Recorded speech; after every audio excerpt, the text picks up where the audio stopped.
बोलिए सियावर रामचंद्र की जय। उमापति महादेव की जय। पवन सुत हनुमान की जय। राधे प्रिय कृष्ण चंद्र की जय। रामायण महारानी की जय। सनातन विश्व धर्म की जय। बोलो भाई सब संतन की जय। उपस्थित आदरणीय श्रोतागण, श्री रामनवमी के 7वें दिवस में हम प्रवेश कर चुके हैं। प्रिय श्रोतागण, जो लोग हमारे साथ पिछले 6 दिन से जुड़े, आप सभी के ऊपर भगवान श्री रामचंद्र जी की असीम कृपा रहे। जिन जिन लोगों ने हमें फीडबैक, कमेंट्स इत्यादि फेसबुक, यूट्यूब के माध्यम से भेजा, आप सभी को हृदय से धन्यवाद। जितने लोग प्रिय श्रोतागण इस समय रामनवमी की कथा सुने, हमारी कथा मंदिरों में कथा चल रही है, अनेक कथाकार प्रिय श्रोतागण कथा कर रहे हैं, और जो लोग कथा सुने, भगवान से यही प्रार्थना है कि भगवान सब भक्तों का कल्याण करे।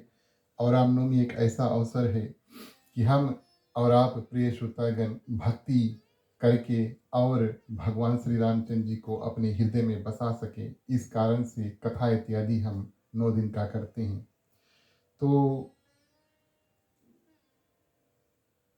हमारे जो प्रण था, इस साल का जो मुद्दा था, जो विषय था, हमने उठाए थे कि हम प्रिय श्रोतागण इस साल श्री रामनवमी की जो कथा है उसको बालकांड से शुरू करेंगे और भगवान श्री रामचंद्र जी के जन्म तक लेकर जाएंगे। और कल प्रिय श्रोतागण हमने भगवान श्री रामचंद्र जी के जन्म के कारण जो है उसमें प्रवेश किया, और हमने पहले कारण जो था, यानी कि जय और विजय, जो भगवान विष्णु के द्वारपाल थे, उस कथा का श्रवण किया। और उसके बाद में प्रिय श्रोतागण हमने जो वृंदा, सती वृंदा जो थी, उस कथा को श्रवण किया। सती वृंदा ने श्राप दिया था, भगवान ने उनको आशीर्वाद दिया। इस कथा को हमने श्रवण किया और हमने प्रवेश किया। नारद जी प्रिय श्रोतागण भगवान विष्णु को श्राप देते हैं। इस कथा को हमने कल शुरू किया। तो जहाँ पर हमने इस कथा को छोड़ा था, और उस कथा को वहीं से आज लेकर चलेंगे और आगे बढ़ेंगे। भगवान शंकर माँ पार्वती को इस जगह रामचरितमानस में कथा बताते हैं, क्योंकि माँ पार्वती पूछती है भगवान श्री रामचंद्र जी की कथा पूछे, और रघुपति कथा प्रसंग कई प्रश्न जो है वो माँ पार्वती भगवान शंकर के सामने रखते हैं। और यहाँ की कथा मानस में भगवान शंकर माँ पार्वती को बताते हैं, और जब कहते हैं कि राम जन्म का एक कारण ये भी था कि नारद जी ने भगवान श्री राम को, भगवान श्री विष्णु को श्राप दिया था, इस कारण से राम रूप में भगवान को आना पड़ा। तब माँ पार्वती बड़े आश्चर्यचकित हुई और इसके बारे में और जानने का उनका जिज्ञासा हुआ। थोड़ा विस्तार में प्रभु भगवान शंकर ये कथा बताओ। इस कारण से मानस में इस कथा को थोड़ा विस्तार में प्रिय श्रोतागण बताया गया है। और कल हमने श्रवण किया कि नारद जी को अहंकार हुआ, घमंड हुआ। किस बात का घमंड? कि उन्होंने कामदेव को जीत लिया है। जब घमंड हुआ प्रिय श्रोतागण, तो भगवान विष्णु उस अहंकार को निकालने के लिए माया और लीला रचते हैं। और हमने देखा कि विश्व मोहिनी जो कन्या है प्रिय श्रोतागण, और राजा शीलनिधि जो राजन है, उनकी नगरी को बनाते हैं और वहाँ पर स्वयंवर होता है। और भगवान श्री विष्णु नारद जी को और बानर का एक सिर दे देते हैं, जो सिर्फ विश्व मोहिनी प्रिय श्रोतागण देखते हैं, और खुद आकर के राजा का रूप धर के और विश्व मोहिनी से विवाह कर लेते हैं। और नारद जी जब जलाशय यानी कि पानी में, तालाब में अपना चेहरा जब देखते हैं और बानर का रूप देखते हैं, तो बड़े व्याकुल होते हैं। और दोबारा फिर से देखा, उनको यकीन नहीं आया कि हमने भगवान से उनका रूप मांगा था, और भगवान ने कहा भी था कि जिस रूप में तुम्हारा कल्याण हो वही रूप हम देंगे। तो उनको ये बात समझ में नहीं आई कि भगवान ने हमें क्यों ये बानर का रूप दे दिया है, क्यों ना अपना सुंदर रूप जो दिया। तो कल की कथा में हमने आपसे बताया कि अहंकार एक ऐसा वस्तु है, घमंड अहंकार अगर मन में आ जाए तो उसे जितना जल्दी हो सके उसको निकाल देना चाहिए, नहीं तो अनेक अनेक प्रकार के विकार हमारे मन में पैदा होने लगते हैं। अहंकार से नारद जी को काम वासना जागृति हुई। उन्होंने सोचा कि हमें ही विश्व मोहिनी इतनी सुंदर कन्या है, उससे विवाह कर ले। उसके हाथ रेखा में लिखा था कि जो भी आके इनसे विवाह करेगा, जो 3 लोक के आधिपति है, 3 लोक 14 भुवन के आधिपति है, वो आकर इनसे विवाह करेंगे। और उन्होंने जब उनका हाथ रेखा पढ़ा तो ऐसा उनको लगा कि जो भी कोई व्यक्ति इनसे विवाह कर ले वो 3 लोक के अधिपति 14 भुवन के अधिपति बन जाएंगे। तो हस्तरेखा का गलत मतलब निकाला और सोचा क्यों नहीं हम ही 3 लोक के अधिपति बन जाए, सब कुछ हमारा हो जाए, सब हमारे अधीन हो जाए। तो प्रिय श्रोतागण, कहने का भाव ये कि अहंकार के बाद में काम वासना और उसके बाद में लोभ, 3 लोक के अधिपति हम बन जाए, लोभ। और अब अंत में क्या होता है, क्रोध उत्पन्न होता है। जब देखते हैं कि भगवान श्री हरि, भगवान श्री विष्णु ने हमें बानर का रूप दे दिया है, बंदर का मुख दिया है और नर का जो शरीर है, और जब देखते हैं तो बड़े ही क्रोधित गुस्से में आ जाते हैं। तो इस कारण से कहते हैं कि अहंकार ऐसा वस्तु है, जैसे आए उसको जल्दी से हो सके तो निकाल दो, नहीं तो अनेक विकार हमारे मन में फिर से उठने लगते हैं, एक उस अहंकार के कारण। तो अहंकार, उसके बाद में काम वासना, उसके बाद में लोभ प्रतीक हुआ नारद जी को, और अब बारी आई है, अब बारी आई है क्रोध की।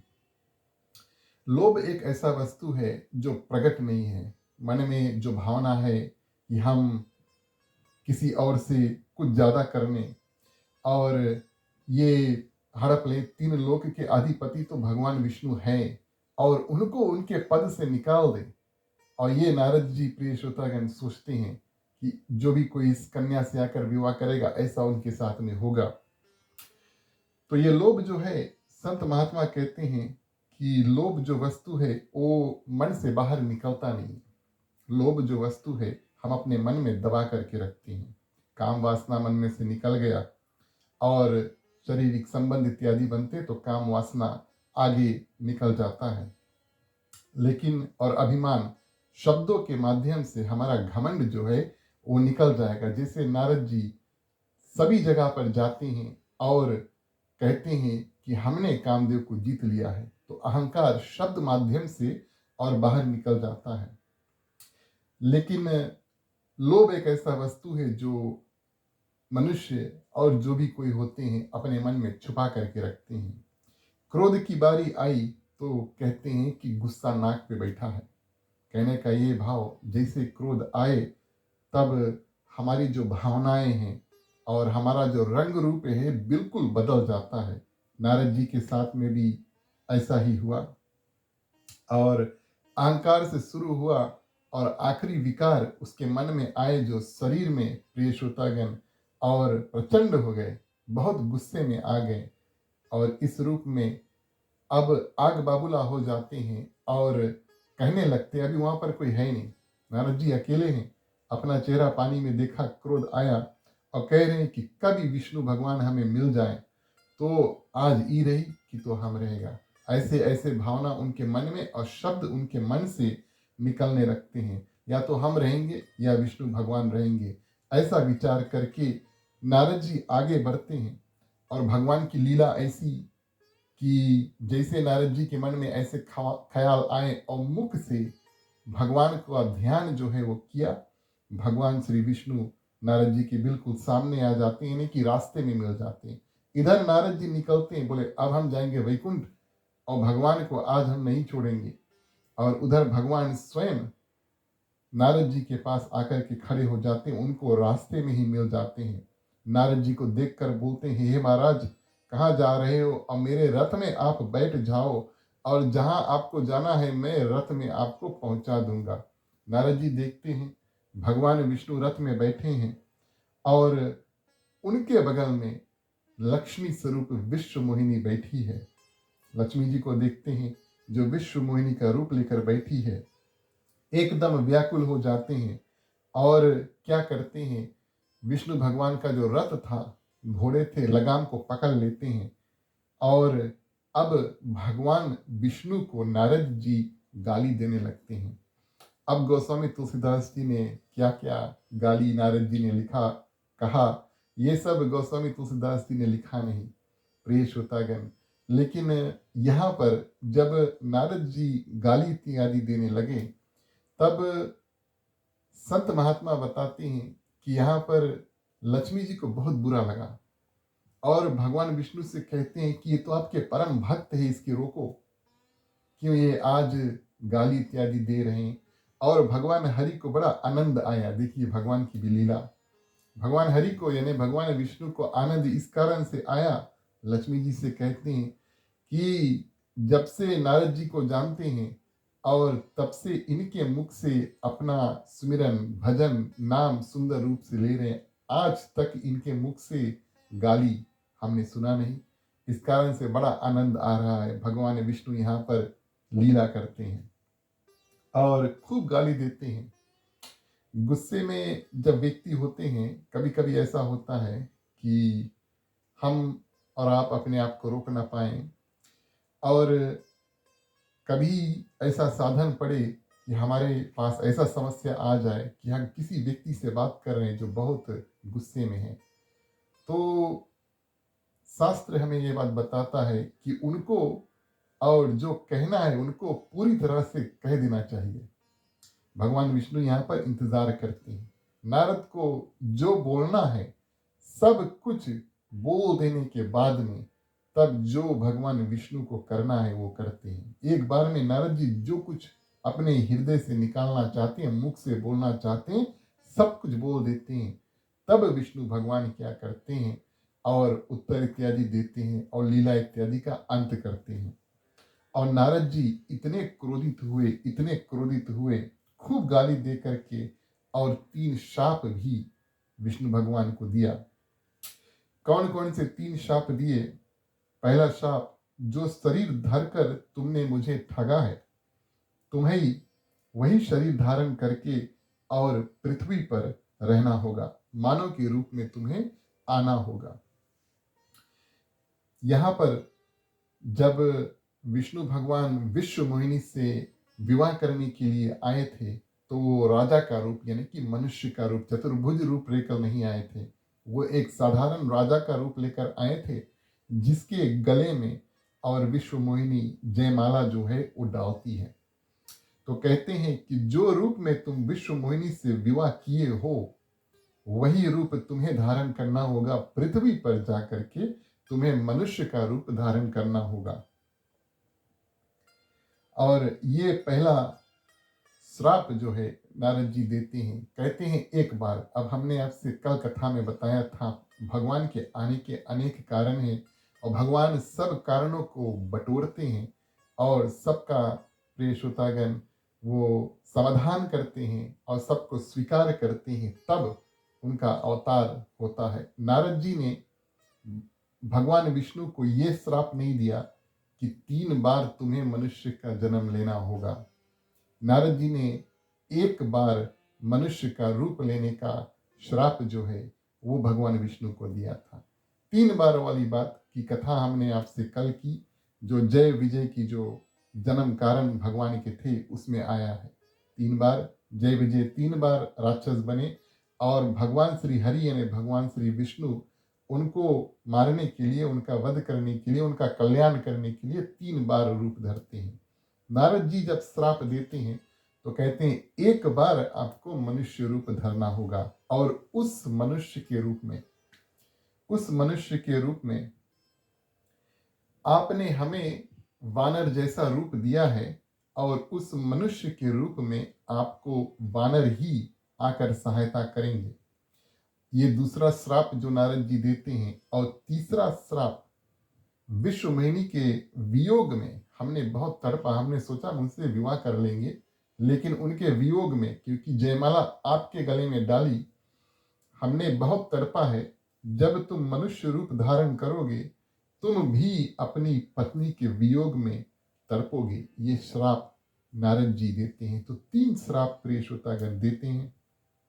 और एक बार पृथ्वी पर मनुष्य का जन्म, एक बार पृथ्वी पर मनुष्य का जन्म, वानर तुम्हारी सहायता करेंगे और अपनी पत्नी से तुम्हें वियोग करना, यानी कि दूर रहना पड़ेगा। एक जन्म में भगवान को ऐसा श्राप मिला। अब कभी कभी सोचते हैं हम कि भगवान श्री कृष्ण जब आए तब उनको वानरों की आवश्यकता नहीं थी। जब भगवान श्री कृष्ण आए तब उनको अपनी पत्नियां, क्योंकि भगवान श्री कृष्ण की अनेक पत्नी थी, उनकी पत्नियों से दूर नहीं रहना पड़ा। तो प्रिय श्रोतागण, कारण ये कि नारद जी ने एक जन्म का श्राप दिया था। एक ही जन्म में आपको मनुष्य का रूप धरना होगा, वानर आपकी सहायता करेंगे और उसी जन्म में आपको अपनी पत्नी से वियोग लेना पड़ेगा। एक जन्म का श्राप नारद जी भगवान श्री विष्णु को देते हैं। और भगवान विष्णु सभी श्राप को अंगीकार करते हैं, यानी कि स्वीकार करते हैं। जब नारद जी के मन में जो भी था सब कुछ निकल जाता है। जैसे कि हमने कहा, क्रोध है उसको निकाल देना उचित है, ताकि अपने शरीर अपने मन से ऐसे विकार निकल ही जाए, अच्छा है। वो जगह पर पहुंचना नहीं चाहिए कि क्रोध आए मन में, लेकिन अगर आ जाए तो उचित है, जैसे भगवान विष्णु करते हैं। नारद जी को जो बोलना था उसको बोल लेने देते हैं। और नारद जी के मन से और शब्दों के माध्यम से उनके मन से जो भी था निकल जाता है। तब भगवान क्या करते हैं, अपनी जो माया है उसको हटाते हैं। अभी तक भगवान लीला, माया इत्यादि का इस्तेमाल करके और नारद जी को यहाँ तक लेकर आए। शीलनिधि, नगरी, विश्व मोहिनी, ये सब माया का रचना था। और जब नारद जी श्राप दे देते हैं और उनका क्रोध जब शांत होने लगता है, तब क्या करते हैं भगवान विष्णु, सब माया हटा देते हैं। वहां पर से जो नगरी था वो चल देती है, शीलनिधि राजन का नगरी चल देता है। विश्व मोहिनी स्वयं वहां से निकल जाते हैं और बचते हैं सिर्फ और सिर्फ नारद जी और भगवान विष्णु। कल हमने आपसे ये भी बताया और दोहराना उचित समझूंगा, क्योंकि कभी कभी हम कंफ्यूज हो जाते कि माया है क्या। तो सरल रूप में माया कोई भी वस्तु है जो भक्त और भगवान के बीच में आता है। यहाँ पर भगवान विष्णु जब अपनी माया हटाते हैं, तब भक्त यानी कि नारद को भगवान का सही रूप और सही परिचय जो है, पहचान है, वो तुरंत आ जाता है। तो प्रिय श्रोतागण, माया भगवान विष्णु के अधीन है और भगवान की माया से बचना ये तो भगवान के ऊपर है।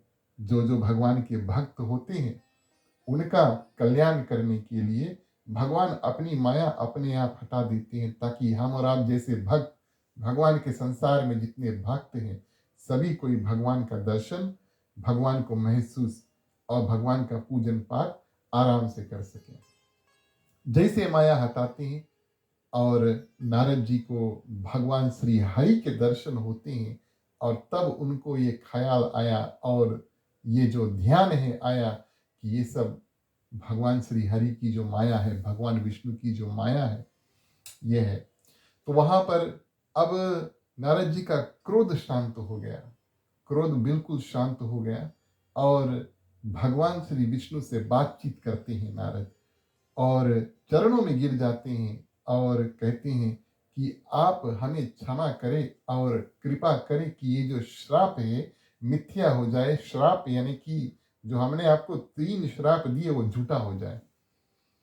तो भगवान विष्णु उनको समझाते हैं कि आपने जो भी कुछ कहा ये हम चाहते थे कि आप कहें, क्योंकि हमें अपनी भूमिका जो है, अब जब राम रूप में आएंगे तो क्या क्या करेंगे ये आपके माध्यम से अब हमें पता चला है, और संसार भी जानेगा कि आगे क्या होने वाला है। भगवान कहते हैं कि जो भी हुआ ये सब हमारी इच्छा से हुआ। नारद जी ने कहा, लेकिन भगवान आपने तो हमें बंदर बना दिया। तो यहाँ पर भगवान विष्णु बड़ा सुंदर उत्तर देते हैं और कहते हैं कि एक दिन के लिए आपको बंदर बनाया, लेकिन जिंदगी भर के लिए बंदर बनाने से बचाया। अब इसका ये अर्थ नहीं निकालना, अब इसका ये अर्थ नहीं निकालना कि जो भी कोई विवाह करते हैं वो जिंदगी भर के लिए बंदर बनते हैं। ये अर्थ बिल्कुल मत निकालना। भगवान विष्णु का कहने का भावना क्या है, नारद जी से यहाँ पर कह देते हैं कि एक दिन आपको बंदर बनाया ताकि जिंदगी भर आप बंदर ना बने। लेकिन नारद जी को यहाँ पर अर्थ नहीं समझाया। जब भगवान श्री रामचंद्र जी माँ सीता का खोज करते हैं, रावण आते हैं, माँ सीता को हर कर लेकर चल देते हैं। भगवान श्री रामचंद्र जी जब खोज करते हैं, दुख विलाप करते हैं, पेड़ पत्तियों से पूछते हैं कहाँ है मेरी सीता, तब नारद जी वहां पर आते हैं और भगवान श्री राम की स्तुति करते हैं और क्षमा याचना करते हैं कि हमने उस दिन इस दिन श्राप दिया था, इस कारण से आपको वियोग हुआ। और उनसे पूछते हैं कि प्रभु, उस समय हम विवाह करना चाहते थे और आपने हमारा विवाह होने नहीं दिया विश्व मोहिनी से। लेकिन भगवान शंकर विवाह नहीं करना चाहते थे, 2 दिन पहले की कथा। लेकिन भगवान शंकर विवाह नहीं करना चाहते थे, आपने उनसे जाकर कहा कि हे शिव भगवान, पार्वती मैया आपके लिए तैयार है, आप उनसे विवाह कर लें। वहां पर भगवान श्री रामचंद्र जी नारद जी को इस प्रश्न का उत्तर देते हैं कि एक दिन आप बंदर बने, लेकिन जिंदगी भर हमने आपको बंदर होने से बचाया। और नारद जी को यह बात याद दिलाया कि आपने ब्रह्मचारी जो व्रत है उसका अनुष्ठान किया है और उस व्रत को धारण किया है, और ये बहुत कठिन भक्त है, ये बहुत कठिन व्रत है जो आपने धारण किया है। और आपके व्रत की पूर्ति करने के लिए आपका जो व्रत है, आपका जो प्रण है, आपका जो वादा है, आपकी जो निष्ठा है, डिटर्मिनेशन है, उसको बचाने के लिए और हमने इस माया को रचा था। अब बात भी सही है प्रिय श्रोतागण, नारद जी तो ब्रह्मचारी भगवान के भक्त हैं और उनका जो रिस्पॉन्सिबिलिटी है, उत्तरदायित्व है कि भक्त का देखभाल करना, ये तो भगवान के ऊपर है। इस कारण से भगवान कहते हैं एक दिन जरूर हमने आपको बंदर बनाया, लेकिन जिंदगी भर आप ही का प्रण था कि हम आपकी भक्ति जीवन भर करेंगे, ब्रह्मचारी रूप में करेंगे, और हमने आपकी प्रण की लाज रखी। नारद जी यहाँ पर इस समय नारद जी एक और बात भगवान विष्णु से करते हैं, कहते हैं कि हमें इस बात की कोई चिंता नहीं, हमें इस बात की कोई चिंता नहीं कि आपने हमें बंदर का रूप दे दिया। हमें बात इस चिंता की है कि सदा दिन संसार में जब कभी ये कथा होगी, और हम तो हर साल ये कथा करते हैं क्योंकि ये भगवान श्री रामचंद्र जी के जन्म का एक मुख्य कारण है। बोले नारद जी कहते हैं कि हर समय जब ये कथा होगी तब सारा संसार और ये जानेगा कि हमने आपको गाली दिया है। हमारी अपनी चिंता नहीं है, लेकिन आपको जो हमने गाली दिया है, ये बहुत उचित कार्य हमने नहीं किया है, और इस जो पाप हमने किया है, भगवान को गाली देना पाप है, हमने पाप किया है, इस पाप का प्रायश्चित कैसे होगा और इसका पतन कैसे होगा, हमने जो पाप किया है उसका निवारण कैसे होगा। तो भगवान विष्णु स्वयं उपाय जो है वो बताते हैं। क्या उपाय रामचरितमानस में बताते हैं। गोस्वामी तुलसीदास जी लिखते हैं, जपहु जाई शंकर सतनामा, जाओ शंकर भगवान के नाम का 100 बार जाप करो, इससे तुम्हारे हृदय में जितनी व्यथाएं हैं निकल जाएगी और तुम्हारा पाप जो है वो कट जाता है। कलयुग के प्रिय श्रोतागण, बड़ा ही सुंदर देव माने गए हैं भोलेनाथ, और इस कारण से कि हम और आप उनसे थोड़ा प्रार्थना करें और वो जल्दी मान जाते। वैसे भी कलयुग में हमारे पास समय नहीं है, बच्चे कच्चे युग में, और लोगों के पास उनकी जो जीवन था बहुत लंबा था, कई हजार वर्ष लोग जीते थे, तो उनके पास तपस्या इत्यादि करने का समय ज़्यादा था। यहाँ पर कलयुग में हम लगभग 100 साल जीते हैं। तो कलयुग के प्रिय श्रोतागण खास देवता भोलेनाथ माने गए हैं। दूसरा कारण भगवान श्री रामचंद्र जी ने कहा, अब गाली और श्राप नारद जी ने भगवान विष्णु को दिया। गाली और श्राप नारद जी ने भगवान विष्णु को दिया, लेकिन भगवान विष्णु प्रायश्चित तौर पर बताते हैं, तुम जाओ और भगवान शंकर के 100 बार सतनामा 100 बार जाप करो। किस कारण से? कि हे नारद जी, आपने उस दिन और भगवान शंकर की बात को माना नहीं। भगवान शंकर के पास नारद गए थे और उनसे कहा था कि हमने कामदेव को जीत लिया है। और उस समय, कल की कथा में, उस समय प्रिय श्रोतागण भगवान शंकर नारद जी को समझाते हैं, हमसे बोल दिया ये बात यहीं पे अब दबा देना, इसके आगे किसी से नहीं बताना, खास तौर से भगवान विष्णु की बात नहीं बताना, उसको अच्छा नहीं लगी। आपने उनकी बात को माना नहीं, इस कारण से आप जाओ और उनके नाम का जो जाप है करो। उस जाप को करने से आपके जो पाप है वो कट जाएंगे। इस रूप में भगवान विष्णु और नारद जी का जो वार्तालाप है वो पूर्ण हुआ। दुई गण भगवान शंकर जो है नारद जी के साथ में भेजते हैं। कल कथा हमने श्रवण किया और नारद जी के साथ में जो दुई गण थे उसको कल नारद जी ने श्राप दे दिया था कल की कथा में, कि तुम जाओ और राक्षस हो जाओ। वो दुई गण है, शिव गण जो है, वो आते हैं नारद जी से क्षमा याचना करते हैं और कहते हैं कि हे बाबा भोलेनाथ ने आपकी सुरक्षा के लिए हमें आपके पीछे पीछे भेजा था, हमारा श्राप का निवारण कैसे हो। तब प्रिय श्रोतागण नारद जी कहते हैं, आपका उद्धार स्वयं, अब तो श्राप मिल गया भगवान को कि वो मनुष्य रूप में आएंगे, तो नारद जी इन दुई गणों को कहते हैं कि आपका उद्धार तब होगा जब भगवान श्री रामचंद्र जी आएंगे। आप इतने सूरवीर राक्षस बनोगे रावण और कुंभकर्ण नाम से, और भगवान श्री राम को ही आकर के आपका वध जो है वो करना होगा, तब आपका कल्याण होगा। और नारद जी चलते हैं और प्रिय श्रोतागण भगवान शिव के जो 100 बार नाम जपते हैं और अपने पाप से जो मुक्ति है वो पा जाते हैं। और इस रूप में भगवान शंकर ने माँ पार्वती को इस कथा को विस्तार में बताया, बड़े सुंदर रूप से विस्तार में ये कथा को बताया। तो ये भगवान श्री रामचंद्र जी के जन्म का तीसरा कारण हुआ। प्रथम कारण जो हमने आपसे वर्णन की, प्रथम कारण हमने आपसे वर्णन की जय व विजय। दूसरा कारण जो सती वृंदा थी, और तीसरा प्रिय श्रोतागण नारद जी का जो अहंकार, उसके माध्यम से नारद जी ने श्राप दिया था। ये हुए 3 कारण भगवान के जन्म का। अब रामनवमी है तो उचित है कि भगवान किस कारण से आए हैं इसका आराम से समय लेकर हम आपके सामने प्रस्तुत करें। चलिए चौथा कारण में प्रवेश करते हैं। चौथा कारण गोस्वामी तुलसीदास जी लिखते हैं, भगवान शंकर माँ पार्वती को कथा बताते हैं, मनु शत्रुपा की कथा। स्वयंभू मनु और शत्रुपा राम अवतार के चौथे कारण मानस में बताए गए हैं। महाराज मनु बड़े धार्मिक थे, उनकी पत्नी का नाम, रानी का नाम शत्रुपा था।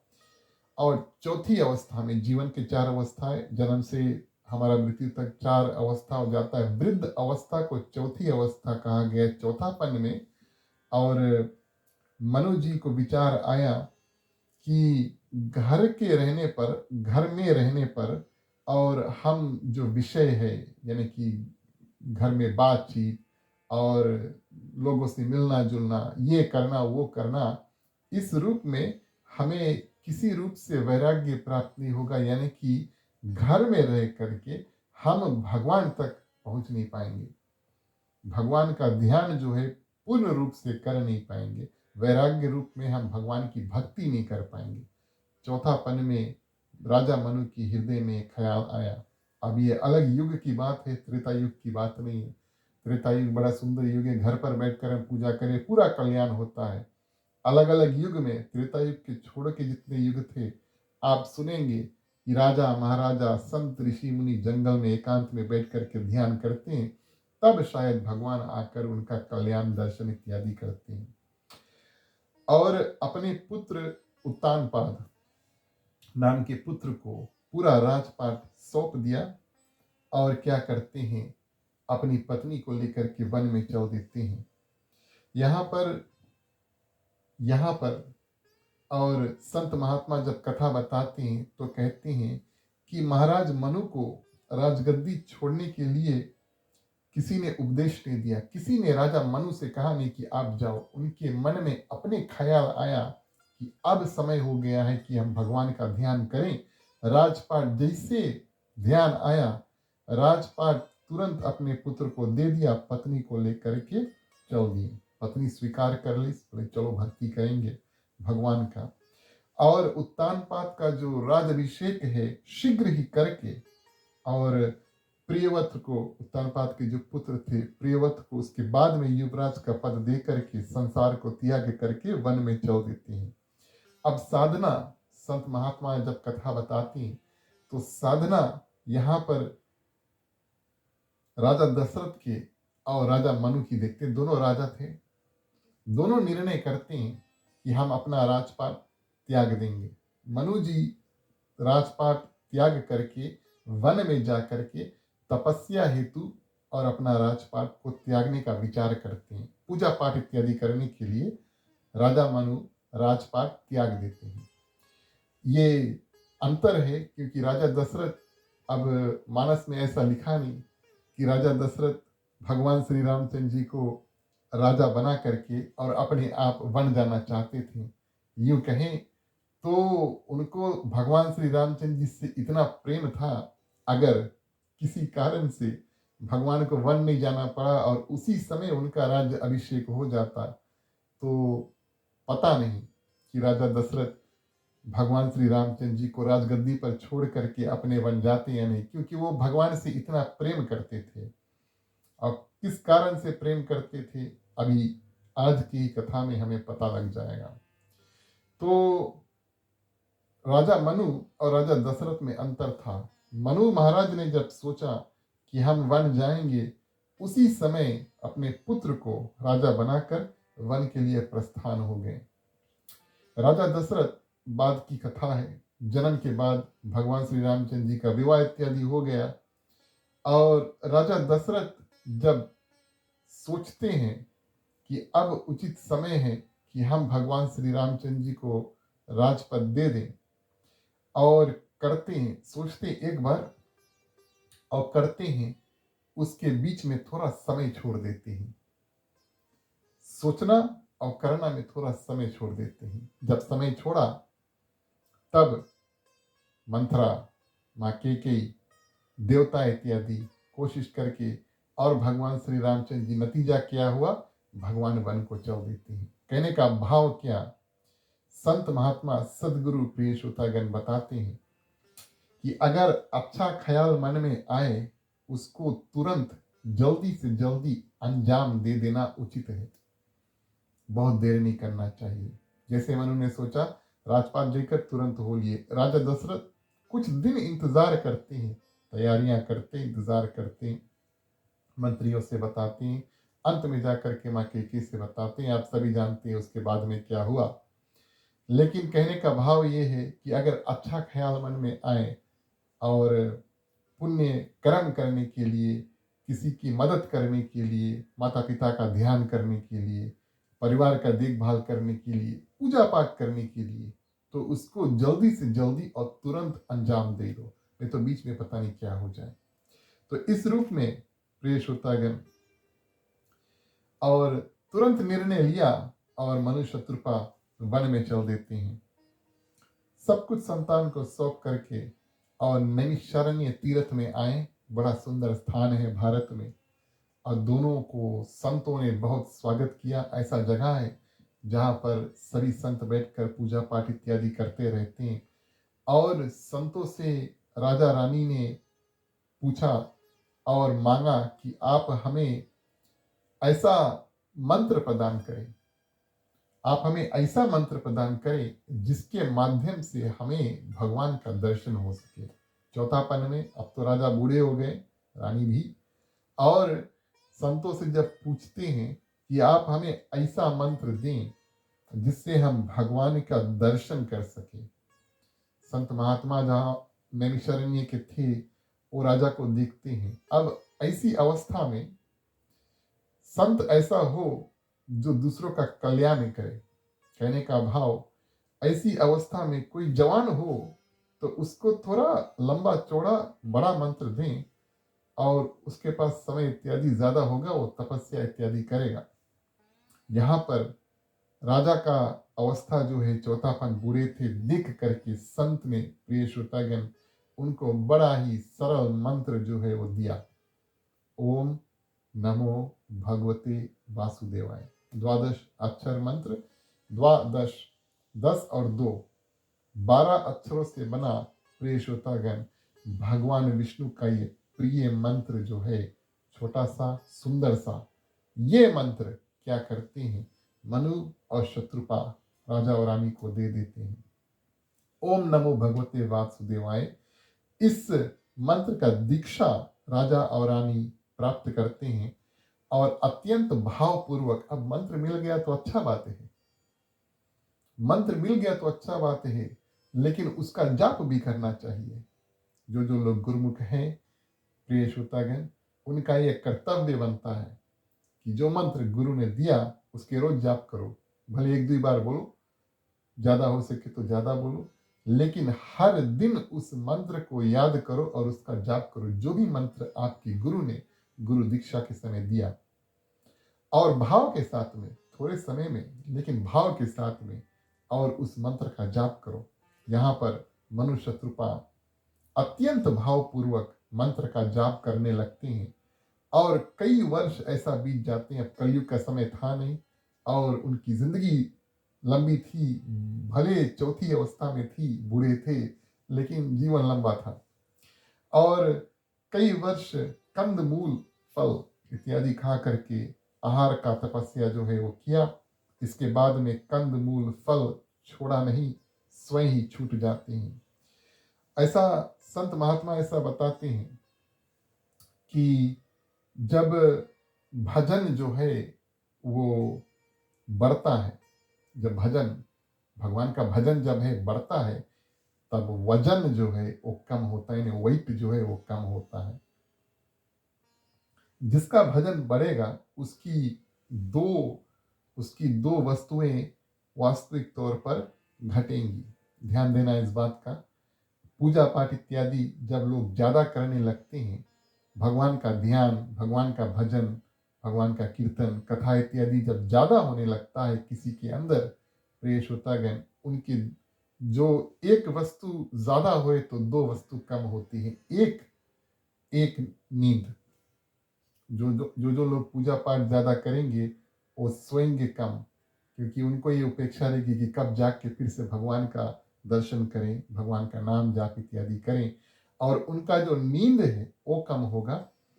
और दूसरा उसका वजन, वेट। अब जो लोग भक्ति करेंगे, जो लोग भक्ति करते हैं और भगवान का नाम इत्यादि लेते हैं, और उनका ध्यान जो है ज्यादा भगवान के ऊपर रहता है, और खाने पीने के ऊपर नहीं, व्रत तप इत्यादि करते हैं, और इस कारण से उनका जो वजन है, यानी कि वेट है, वो भी कम होता है। तो इस रूप में संत बताते हैं कि भले, ध्यान देना इस बात का भी, भले भजन ज्यादा है और वजन कम है और नींद कम है, लेकिन इसका ये मतलब नहीं है कि शक्ति भी हमारे तन में कम हो जाएगा। ये भक्ति की कृपा है। अगर एक और आप भक्ति रखें और 2 रूप आप निकालें, नींद और खाना पीना यानी कि वजन, तो प्रिय श्रोतागण, भगवान शक्ति भी प्रदान करते हैं, ताकि जो वजन कम हुआ है और नींद कम हुआ है, लेकिन जीवन में और आगे उल्टा परिवर्तन हो, हम और ज्यादा आगे बढ़ें। ये भगवान की कृपा है, ये भक्ति की कृपा है। तो संत इस रूप में बताते हैं कि भक्ति करोगे तब नींद और वजन कम होगा, लेकिन भगवान अपार शक्ति प्रदान करेंगे और हमें किसी प्रकार की कमी महसूस नहीं होगी कि खाना पीना कम हुआ और नींद इत्यादि कम हुआ।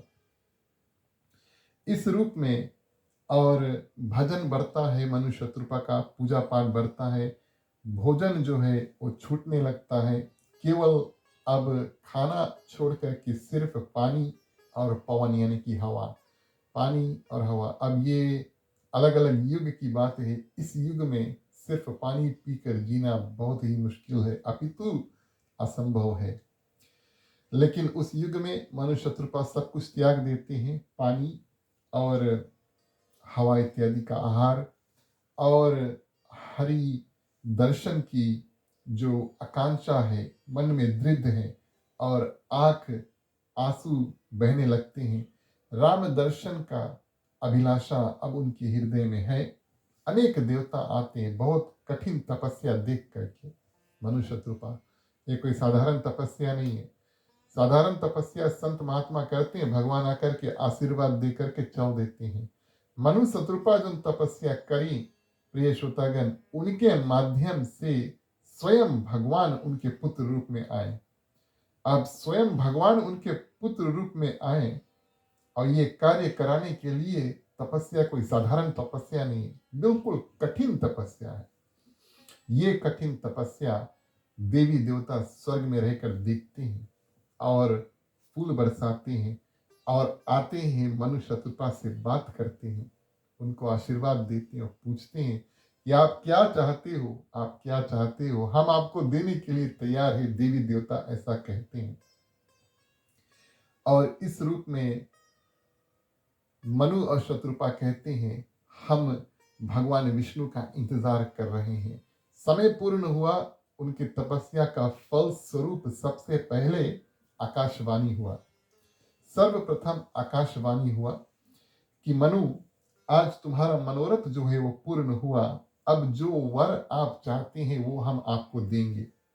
भगवान विष्णु सर्वप्रथम आकाशवाणी माध्यम से, आवाज माध्यम से मनु शत्रुपा को बताते हैं कि आपका तपस्या पूर्ण हुआ, क्या चाहते हो, हम बहुत प्रसन्न हैं। तो आकाशवाणी के माध्यम से जो शब्द है मनु शत्रुपा के हृदय में आते हैं और जैसे हृदय में भगवान के शब्द पहुंचते हैं, उनका जो शरीर है बिल्कुल पुलकित फिर से हो जाता है।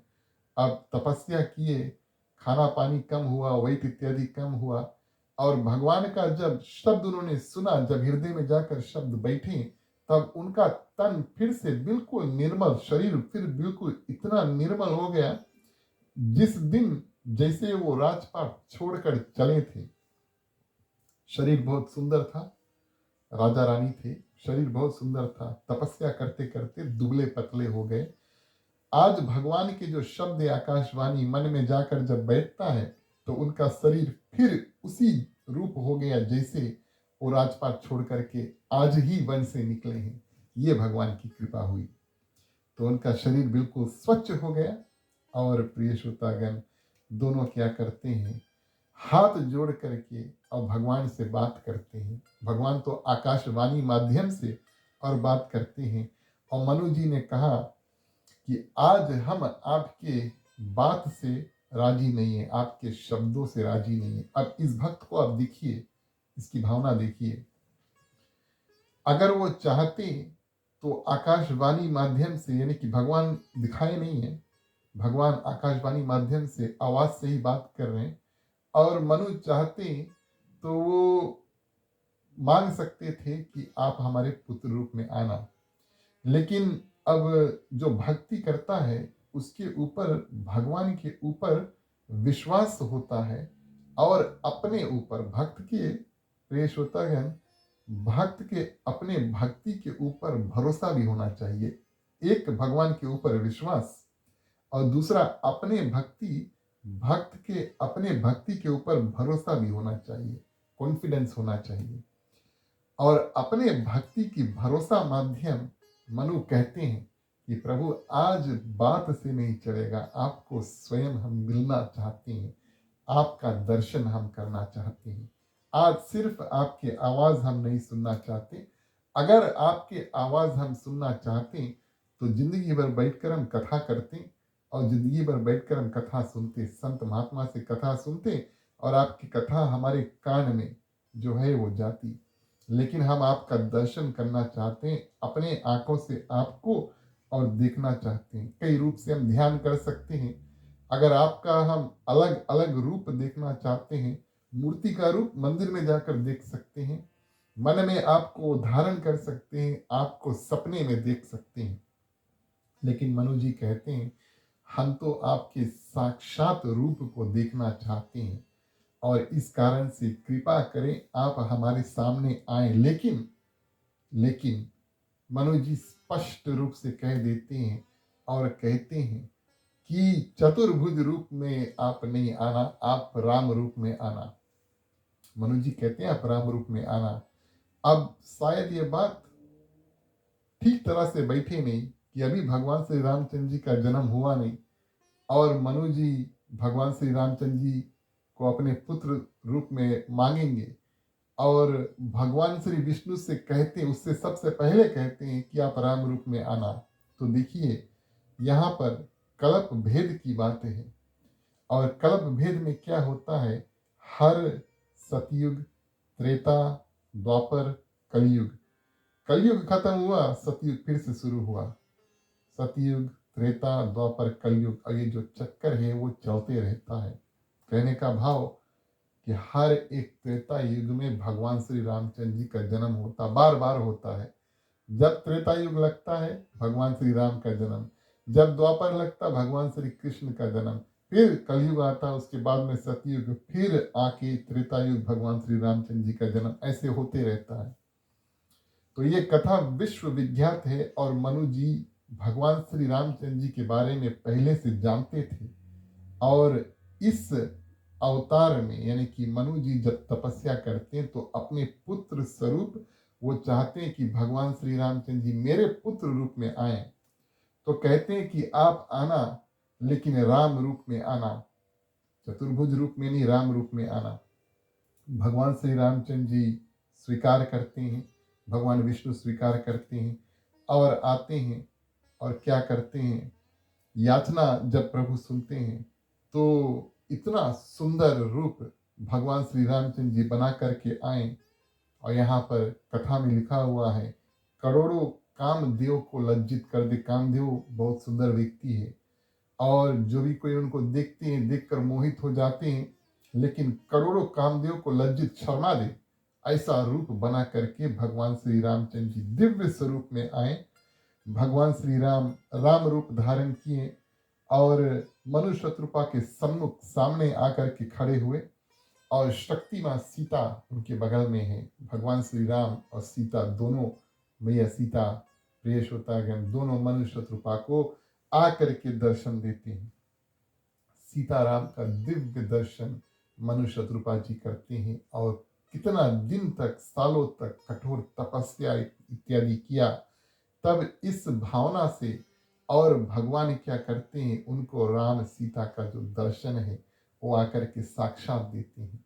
आकाशवाणी के बाद में रूप बना करके आकर के देखते हैं और इस रूप में एक एक रज कण, एक एक पेड़, पालो, पत्ती इत्यादि नैमिषारण्य का जहाँ ये मनुष्य शत्रुपा बैठकर तप कर रहे थे, पावन पवित्र हुआ।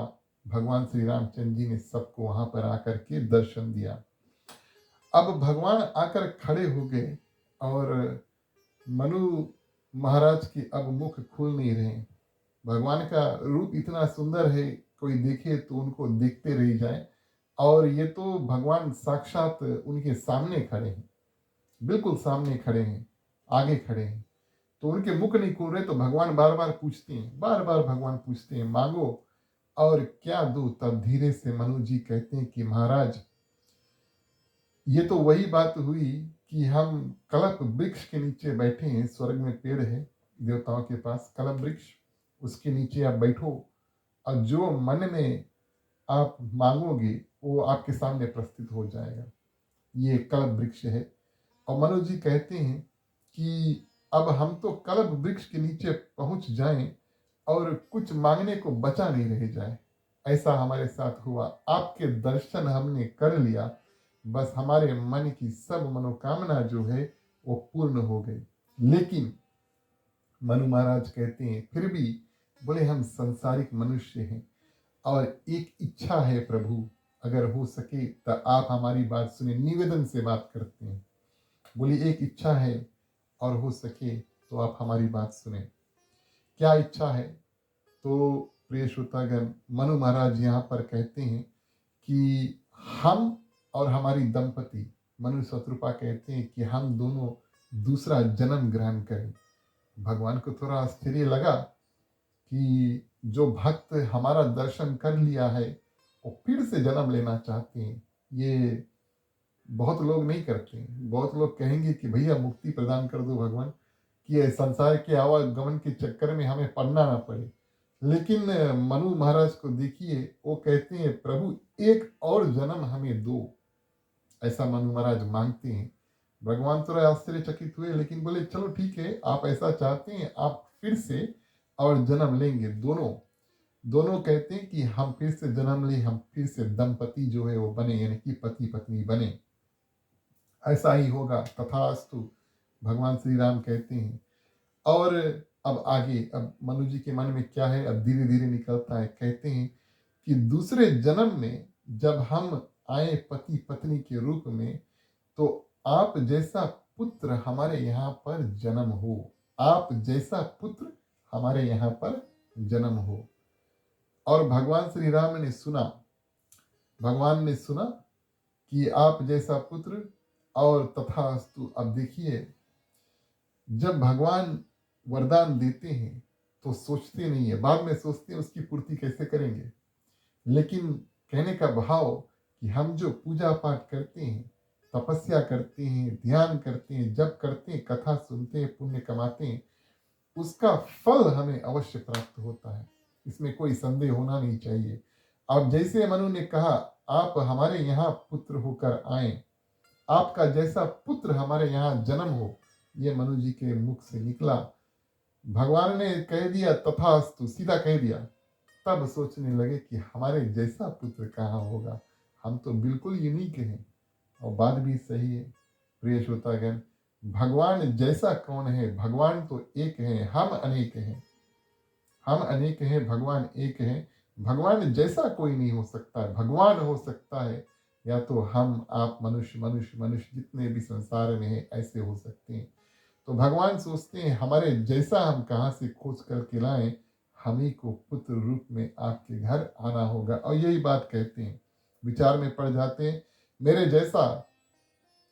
जैसा पुत्र मैं कहाँ से आपके लिए खोज कर लाऊं। हे मनु, मैं ये वचन देता हूं कि पुत्र रूप में मैं ही तुम्हारे यहाँ अवतार आकर के ग्रहण करूंगा। मनु जी नाचने लगे। अब ये भावना देखिए, एक तो दूसरा जन्म भी पाया और दूसरा जन्म भी कठिन होगा।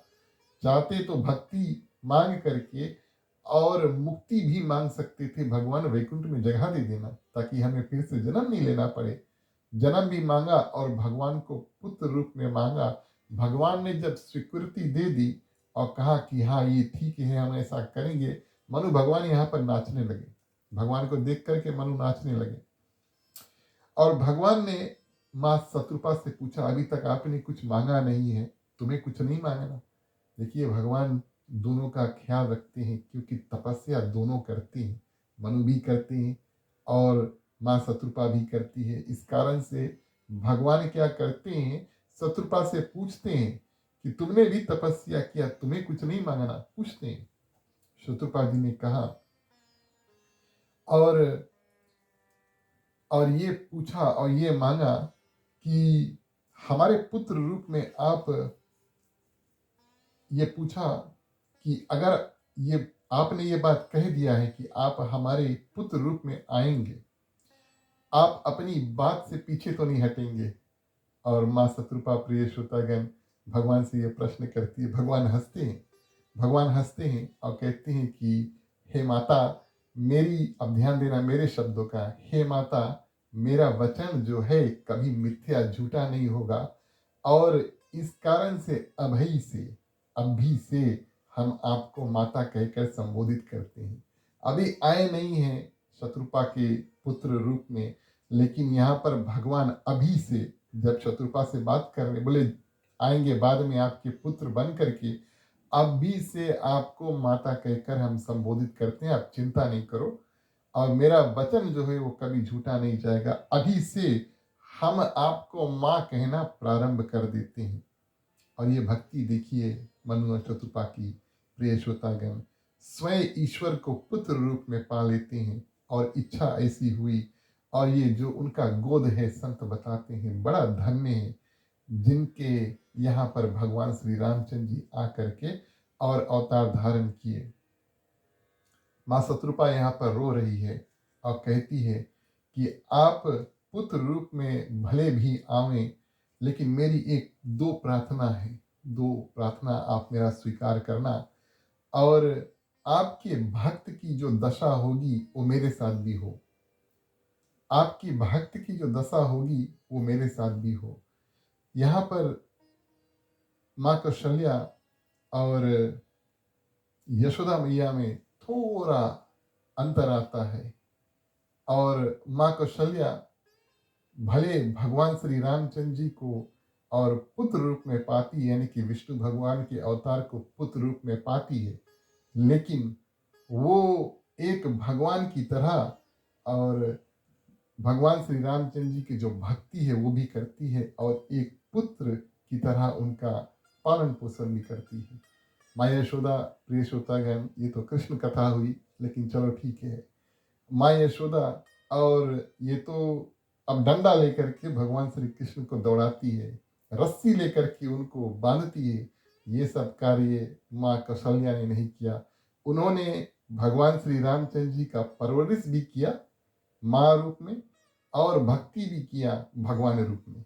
ये वरदान यहाँ पर और शत्रुपा जी मांगती है, और ये भी मांगती है कि भगवान पता नहीं कब आप आओगे, कितने पुत्र इत्यादि हो, आप हमें जब आना तब बता देना। मानस आगे हमें बताएगी, और इस कथा को हम अंतिम दिन श्रवण करेंगे कि जब भगवान विष्णु तैयार हुए तो चतुर्भुज रूप में सबसे पहले माँ कौशल्या के आगे आकर हाथ जोड़कर खड़े हो गए कि हे माता, ये दिन याद करना, ये दिन जिस दिन की कथा अभी हम आपको वर्णन करें, ये दिन याद करना, आप दोनों ने बहुत तपस्या किया था, आपने मुझे पुत्र रूप में मांगा था, और आपने ये भी मांगा था कि जब आए तब बता दें कि हम उस वचन का पालन करने के लिए आज आए हैं। इस कारण से भगवान सर्वप्रथम चतुर्भुज रूप में आए, क्योंकि माँ शत्रुपा ने मांगा था कि आप जिस समय और आए हमारे जीवन में, आप हमें बता देना। यहाँ पर मनु महाराज, अब बातचीत चल रहा है तो मनु जी सोचते हैं चलो भगवान सामने एक दो और वस्तु अगर मांग ले तो अच्छी बात होगी, और मनु महाराज एक और वचन भगवान से मांगते हैं, और इस रूप में वरदान मांगते हैं कि एक याचना और भी है, आपके विरह में हमारा जो मृत्यु है वो होए, यानी कि आप हमारे जीवन में आ जाएं, ये ठीक बात है, हम ऐसा चाहते हैं आप आएंगे, लेकिन जब आप हमारे जीवन से निकलें तब हमारा मृत्यु हो जाए। ऐसा मनु महाराज ने वरदान जो है भगवान से मांगा, और इस भक्त के बारे में सोचना चाहिए। और संत महात्मा कहते हैं कि ये महापुरुष जो है, मनु जो है, राजा दशरथ जो है, वो कितने धन्य हैं, जिसने प्रभु से ना सिर्फ, मनु महाराज ने भगवान से ना सिर्फ पुनर्जन्म, फिर से जन्म हो ये मांगा, फिर से भगवान हमारे पुत्र रूप में आए ये भी मांग लिया, लेकिन हमारा मृत्यु कैसे होगा ये भी मांग लिया, यानी कि भगवान से मृत्यु भी मांग लिया। अपना जन्म अपना मृत्यु दोनों भगवान से मांग लिया। ये थे राजा मनु। और राजा दशरथ, जब भगवान श्री रामचंद्र जी अयोध्या छोड़कर वनवास के लिए जाते हैं, राजा दशरथ उतने दिन तक इंतजार करते हैं जब तक आकर के सुमंत बताते हैं कि भगवान श्री रामचंद्र जी 14 वर्ष के लिए वन में रहेंगे, हमारे साथ नहीं आए हैं, रातों रात और राजा दशरथ प्रिय श्रोतागण अपने प्राणों को त्याग देते हैं। क्यों? उन्होंने भगवान से ऐसा वरदान मांगा था। अब हम और आप कहेंगे कि राजा दशरथ में उनके पुत्र के प्रति इतना आसक्ति था, इतना इतना आसक्ति था कि उनके बिना वो जी नहीं सकते। जैसे हमने आपसे बताया, शायद शायद राजा दशरथ भगवान श्री रामचंद्र जी को छोड़कर वन नहीं जा पाए, इतनी आसक्ति थी। लेकिन ऐसा उन्होंने बहुत सोच समझ के वरदान मांगा था कि प्रभु आप हमारे जीवन में आ जाएं, हमारा जीवन जो है वो धन्य हो जाए। जब आप हमारे जीवन से निकलें तब हमारा भी आप समाधान कर देना, हमें अपने लोक जो है उसको भेज देना। ऐसा वरदान प्रिय श्रोतागण मांगा था। इस कारण से और राजा दशरथ जैसे भगवान श्री रामचंद्र जी जाते हैं वैसे अपने प्राणों को त्याग देते हैं। तो इस रूप में और यही मनुष्य रूपा प्रिय श्रोतागण राजा दशरथ और माँ कौशल्या जो है वो बनती हैं। इनका अगला जन्म हुआ तो राजा दशरथ और माँ कौशल्या के रूप में हुआ। और ये भगवान शंकर माँ पार्वती से बताते हैं कि ये जो मनुष्य शत्रुपा है भगवान श्री रामचंद्र जी के जन्म के चौथे कारण जो है वो बने। आगे गोस्वामी तुलसीदास जी वर्णन करते हैं, भगवान शंकर और कारण इत्यादि बताते हैं और आगे कारण बताते हैं जो राजा प्रताप भानु और उनके भाई और उनके मंत्री का था। और प्रिय श्रोतागण इस रूप में भगवान शंकर एक और कारण गोस्वामी तुलसीदास जी वर्णन करते हैं और ये सत्य केतु नामक राज था और प्रताप भानु अरिमर्दन उनके दो पुत्र थे। केकई देश उसका राजा था सत्य केतु और उनके दो पुत्र थे प्रिय श्रोतागण प्रताप भानु और अरिमर्दन। अब सत्य केतु भी वन में जाते हैं और सत्य केतु जब वन में जाते हैं तो राजा प्रताप भानु राजगद्दी पर बैठा, अरिमर्दन जो है युवराज हुआ और उनके मंत्री जो थे उसका नाम था धर्मरुचि। तो ये तीन प्रिय श्रोतागण इस पांचवी कारण के भूमिका जो है इसमें मुख्य अभिनेता जो है, मुख्य एक्टर्स जो हैं वो तीन हैं। और सबसे प्रथम प्रताप भानु जो राजा थे उनका भाई था अरिमर्दन और मंत्री एक था धर्मरुचि। ये तीन लोग इस कथा में जुड़े हैं। और इस कथा में प्रिय श्रोतागण जुड़ता है कि कैसे रावण का रूप, राक्षस का रूप इत्यादि बनता है। अब प्रताप भानु राजा दिग्विजय के लिए निकले, बड़ा ही प्रतापी राजा है और दिग्विजय के लिए प्रस्थान करते हैं। 1 साल के लिए दिग्विजय के लिए निकलते हैं। दिग्विजय में क्या करते हैं, राजा और अनेक देश से जाते हैं तो जहाँ जहाँ पर उन दूसरे देशों से दोस्ती इत्यादि होती है तो उनसे दोस्ती कर लेते हैं, मित्रता अलायंस इत्यादि बना लेते हैं। और जिनसे दुश्मनी हो जाती है तो उनसे युद्ध करके उनसे फिर जीत लेते हैं। और यही कार्य प्रिय श्रोतागण ये राजन करते हैं। प्रताप भानु भूमंडल पर, पूरे समस्त पृथ्वी पर उनकी सत्ता जो है वो प्राप्त हुई और उसने अनेक यज्ञ इत्यादि किए, अनेक तीर्थ इत्यादि किया और जितना सत्य कार्य था सब कुछ प्रिय श्रोतागण उन्होंने किया। बड़े ही सज्जन राजा थे, बड़े ही सज्जन राजा थे। और सज्जन राजा होते हुए भी प्रिय श्रोतागण यही राजा प्रताप भानु और अगले जन्म में रावण बनते हैं। किस रूप से ये रावण बनते हैं प्रिय श्रोतागण, ये कथा हम आपसे कल वर्णन करेंगे। तो कल जब हम और आप फिर से जुड़ेंगे तो राजा प्रताप भानु की कथा और रावण जो मुख्य कारण बनते हैं भगवान श्री रामचंद्र जी के जन्म का, उस कथा आपसे वर्णन करेंगे। जैसे जैसे रामचरितमानस में हम बढ़ते हैं वैसे वैसे एक एक कारण गोस्वामी तुलसीदास जी और भगवान शंकर माँ पार्वती को कथा स्वरूप जो है वो बताते हैं। तो अभी तक प्रिय श्रोतागण हमने भगवान श्री रामचंद्र जी के जन्म के कई कारण सुन लिए और कल विस्तार पूर्वक आराम से हम समय लेकर के राजा प्रताप भानु की, उसके भाई और उसके मंत्री जो है उसकी कथा को सुनेंगे। और उसके बाद में प्रिय श्रोतागण, रावण इतना दुख तकलीफ करता है, इतना दुखदाई कार्य कार्य करते हैं ताकि भगवान को आना ही पड़ा पृथ्वी पर, और ये भी भगवान के आने का कारण बना। इस कारण से गोस्वामी तुलसीदास जी रावण के त्रास, रावण सब लोगों को कितना दुख इत्यादि देते हैं, इस सब कथा का विवरण उन्होंने राम जन्म से पहले किया। गोस्वामी तुलसीदास जी मानस की रचना करते हैं तो बड़े सुंदर रूप से जितना भगवान के आने का कारण था सब कर देते हैं। और तब उसके बाद में एक बार भूपति मन माही, भई गलानी मोरी सुत नाही, राजा दशरथ की हृदय में जो भावना आती है, अंतिम दिन की कथा है वो करेंगे। लेकिन कल हम भगवान श्री रामचंद्र जी की जो बचे कुचे जन्म की कथा है और रावण के बारे में आपको बताएंगे, और उसके बाद में भगवान श्री रामचंद्र जी की जन्म की कथा जो है उसको करेंगे।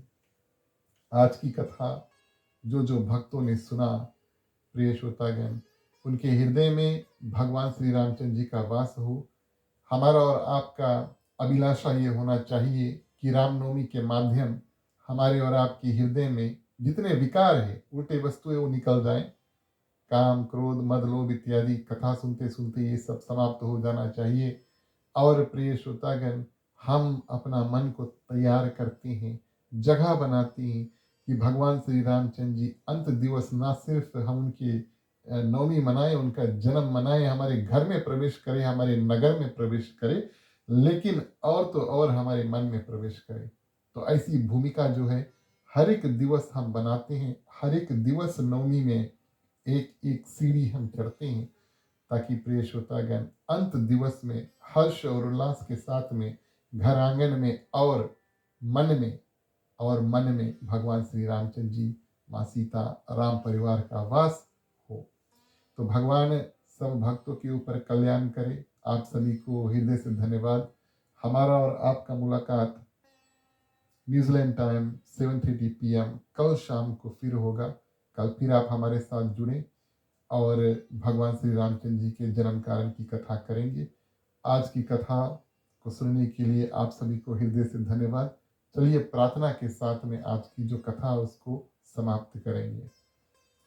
स्वस्ति प्रजभ्यः परिपालयन्ता न्यायेन मार्गे महिषा, गौब्राह्मणभ्यो शुभमस्तु नित्यं, लोकाः समस्ताः सुखिनो भवन्तु, सर्वे भवन्तु सुखिनः, सर्वे सन्तु निरामया, सर्वे भद्राणि पश्यन्तु, मा कष्ट दुःख भाग्वते, आपुत्र पौत्राणां सन्तु, पौत्रीणां सन्तु पौत्रीणां, निर्धनां साधनां सन्तु, जीवन्तु शार्दं सतं मम, जीवन्तु शार्दं सतं मम, जीवन्तु शार्दं सतं मम। ॐ शान्ति शान्ति शान्ति।